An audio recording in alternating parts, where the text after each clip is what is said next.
സുഗമോദേവി സീരിയലിന്റെ ഇന്നത്തെ എപ്പിസോഡ് റിവ്യൂയിലേക്ക് എല്ലാവർക്കും സ്വാഗതം. അങ്ങനെ RK നായരുടെ സ്വന്തം ആളുകൾ തന്നെയാണ് ഈ ഇസബല്ലയും കെവിനും എന്നുള്ള കാര്യം വ്യക്തമാണ്.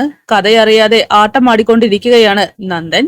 എന്തായാലും അവരെ ഭീഷണിപ്പെടുത്തി RK നായരുടെ ആ പ്രൊജക്ട് നാട്ടിൽ കൊണ്ടുവരാനുള്ള പദ്ധതിയിലാണ് കെവിനും ഇസബല്ലയും എന്നുള്ള കാര്യം തീർച്ച.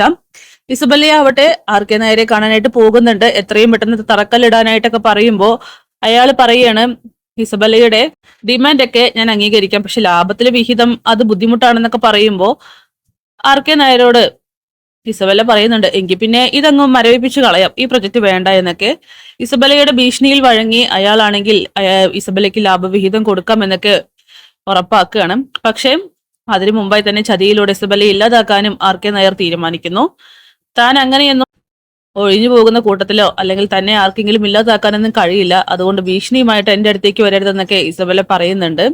എന്തായാലും RK നായരുമായിട്ട് നന്ദനോട് ഇസബല്ല പറഞ്ഞ ആ കഥയിലെ കടബാധ്യതകളൊന്നും തന്നെ ഇല്ല, ഇത് വെറും ഒരു ചതി. അങ്ങനെ നന്ദനാവട്ടെ ഇതൊന്നും അറിയാതെ പ്രഭാവതിയോട് കാര്യങ്ങളൊക്കെ പറയുകയാണ്. ദേവികയും അച്ഛനും എതിർത്തു നിൽക്കുന്ന പ്രൊജക്ട് നാട്ടിൽ വരികയാണെങ്കിൽ ഉറപ്പായിട്ടും നമുക്ക് ഈ കേസിൽ നിന്നും സിമ്പിൾ ആയിട്ട് ഊരിപ്പോരാം. ഇസബല്ല എനിക്കൊരു ഉപകാരം ചെയ്തു, തിരിച്ച് ഞാനൊരു ഉപകാരം ചെയ്യണം. അവൾ ഒരുപാട് കടത്തിലാണ് RK നായരുമായിട്ട്. അത് പൂർണ്ണമായിട്ടും വീട്ടണമെങ്കിൽ, അവളുടെ കുടുംബം രക്ഷപ്പെടണമെങ്കിൽ ഈ പ്രൊജക്ട് ഇസബല്ല എങ്ങനെയെങ്കിലും ദേവിയെ കൊണ്ട് സമ്മതിപ്പിച്ചാൽ മാത്രമേ നടക്കുകയുള്ളൂ എന്നാണ് അയാളുടെ ഡിമാൻഡ്. അത് നമുക്ക് എങ്ങനെയെങ്കിലും സാധിപ്പിച്ചു കൊടുക്കണമേ, കാരണം എന്നെ എത്ര വലിയ ട്രാജഡിയിൽ നിന്നാണ് അവള് രക്ഷിച്ചിരിക്കുന്നത്, അതുകൊണ്ട് നമുക്കത് ചെയ്യണമെന്നൊക്കെ പറയുമ്പോൾ അത്രയല്ലേ ഉള്ളൂ മോനെ, അച്ഛനോടും ദേവികയോടും നമുക്ക് പറഞ്ഞു മനസ്സിലാക്കാം, പക്ഷെ ഈ പറയുന്ന രണ്ടുപേരോടും പറഞ്ഞു മനസ്സിലാക്കുന്നത് കുറച്ച് ബുദ്ധിമുട്ടുള്ള കാര്യമാണെന്ന് നന്ദൻ പറയുന്നു. അച്ഛൻ അറിയാമല്ലോ, ദേവികയ്ക്ക് കൂടെ നിന്ന് ഓരോ കാര്യങ്ങളും പറഞ്ഞു കൊടുക്കുന്നത് അച്ഛനാണ്. എന്തായാലും ദേവിയോട് ഞാനൊന്ന് സംസാരിച്ചു നോക്കട്ടെ എന്ന് നന്ദൻ പറയുകയും അവളുടെ അടുത്തേക്ക് പോവുകയും ചെയ്യാണ്. ദേവിയാണെങ്കിൽ നന്ദൻ ഇപ്പോ ഷൗട്ട് ചെയ്തുകൊണ്ടിരിക്കുകയാണല്ലോ, അതുകൊണ്ട് തന്നെ കൂടുതലൊന്നും സംസാരിക്കാൻ പോവാതെ മാറി നിന്ന് എന്തൊക്കെയോ ആലോചിച്ചിരിക്കുകയാണ്. നന്ദനാണെങ്കിൽ സ്നേഹത്തോട് കൂടിയിട്ട് ദേവിയുടെ അടുത്തോട്ട് പോകുന്നുണ്ട്. അത് ഒരുപാട് പ്രശ്നങ്ങളുണ്ടെന്ന് എനിക്കറിയാം, ദേവിക്ക് രാഷ്ട്രീയത്തിലും ശത്രുക്കൾ വരാൻ ചാൻസ് ഉണ്ട്. ആ RK നായരുമായിട്ടുള്ള പ്രൊജക്ട് അത് അങ്ങോട്ട് സൈൻ ചെയ്ത് കൊടുക്കു ദേവി, എന്തിനാ വെറുതെ ശത്രുത എന്നൊക്കെ പറയുമ്പോൾ നന്ദൻ എന്താ ഈ പറയുന്നത്, ഞാൻ ജനപ്രതിനിധിയാണ്, ജനങ്ങൾ എന്നെ തെരഞ്ഞെടുത്തതാണ്, അവർക്ക് ദോഷകരമായിട്ടുള്ള ഒരു കാര്യത്തിന് ഞാൻ നിൽക്കില്ല എന്നൊക്കെ പറയുമ്പോൾ നീ വലിയ ആദർശവാദിയൊന്നും ആവണ്ട, മര്യാദയ്ക്ക് ഞാൻ പറഞ്ഞത് നീ കേട്ടാ മതി, നീ അത് ഒപ്പിട്ട് കൊടുക്കുന്നൊക്കെ പറയുമ്പോ നന്ദു നീ എന്ത് ഇങ്ങനെയൊക്കെ സംസാരിക്കുന്നത്, അച്ഛൻ പറഞ്ഞിട്ടുള്ളതല്ലേ ആ പ്രൊജക്ട് ഇവിടെ വന്നാലുള്ള ഗുണദോഷങ്ങളെ പറ്റിയിട്ട്. അങ്ങനെ അവിടേക്ക് പ്രഭാവതിയും വരുന്നുണ്ട്. അമ്മ ഇത് കേട്ടോ നന്ദു പറയുന്നത്, നന്ദു ഒന്നും അറിയാത്തതുപോലെ സംസാരിക്കുന്നത്, ഇതിനെക്കുറിച്ച് പണ്ട് ഞാൻ പറഞ്ഞപ്പോ ഒരിക്കലും അത് ചെയ്യരുതെന്ന് പറഞ്ഞ ആളാ ഇപ്പൊ ഇങ്ങനെ ഒപ്പിട്ട് കൊടുക്കാനായിട്ട് പറയുന്നത്. ഇത് കേട്ട് പ്രഭാവതിയാണെങ്കിൽ, മോളെ നന്ദുവിന്റെ അഭിപ്രായം തന്നെയാണ് എനിക്കുള്ളത്, മോൾ അത് ചെയ്യും. അമ്മേ നിങ്ങളൊക്കെ എന്താ ഇങ്ങനെ പെട്ടെന്ന് മാറുന്നത്, ഒരിക്കലും അത് നടക്കില്ല, അച്ഛനും ഞാനും കൂടി തീരുമാനിച്ച കാര്യമാണ്, മാത്രമല്ല അത് ജനങ്ങളെ ബാധിക്കുന്ന ദോഷവശങ്ങൾ കൃത്യമായിട്ട് നിങ്ങൾക്ക് രണ്ടുപേർക്കും അറിയാം. അങ്ങനെ വീണ്ടും വീണ്ടും നന്ദനാണെങ്കിൽ ദേവികയോട് ദേഷ്യപ്പെടുന്നുണ്ട്. പിന്നീട് ദേവിയാണെങ്കിൽ ആകെ വിഷമത്തോട് കൂടിയിട്ട് അകത്തേക്ക് കയറി പോവുകയാണ്.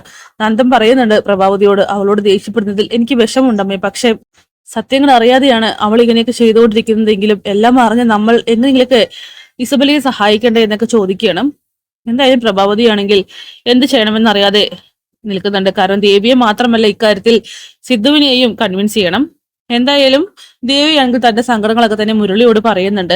ഇതൊക്കെ കേട്ട് മുരളി പറയുകയാണ്, അവനിപ്പോ ഏതോ ഒരു മാന്ത്രിക ലോകത്താണ്, എന്നോടും അങ്ങോട്ട് ഒന്നും തുറന്നു പറയുന്നില്ല, എന്തായാലും ഞാനൊന്ന് സംസാരിച്ചു നോക്കാം, നന്ദന്റെ മനസ്സ് മാറ്റാൻ പറ്റുമോ എന്ന് ഞാനൊന്ന് നോക്കട്ടെ.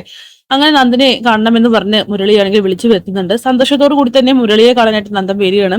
അങ്ങനെ നന്ദന് തീരെ ഇഷ്ടപ്പെടാത്ത കാര്യങ്ങളാണ് മുരളി സംസാരിക്കുന്നത്. എടാ നീ എന്തിനാ RK നായരുടെ കാര്യത്തില് ഇത്ര താല്പര്യം കാണിക്കുന്നത്, അതൊന്നും വേണ്ട, ദേവിക്ക് അത് ഒരുപാട് വിഷമാവുന്നുണ്ടെന്നൊക്കെ പറയുമ്പോ ഞങ്ങളുടെ കാര്യത്തിൽ ഞങ്ങളുടെ ചർച്ചയിൽ മൂന്നാമതൊരാൾ തലയിടുന്നത് എനിക്ക് ഒട്ടും താല്പര്യമില്ലാത്ത കാര്യമാണ്, അത് പറയാൻ നീ ആരടാന്നൊക്കെ ചോദിച്ചുകൊണ്ട് മുരളിയെ കയ്യേറ്റം ചെയ്യുകയാണ് നന്ദൻ ചെയ്തത്. തള്ളിയിടുന്നൊക്കെ ഉണ്ട്. മുരളിയാണെങ്കിൽ ആ ഒരു റെസ്പോണ്ട് ഒരിക്കലും നന്ദനിൽ നിന്നും പ്രതീക്ഷിച്ചിട്ടില്ല. അവനാണെങ്കിൽ ആകെ ഷോക്കാവുന്നു.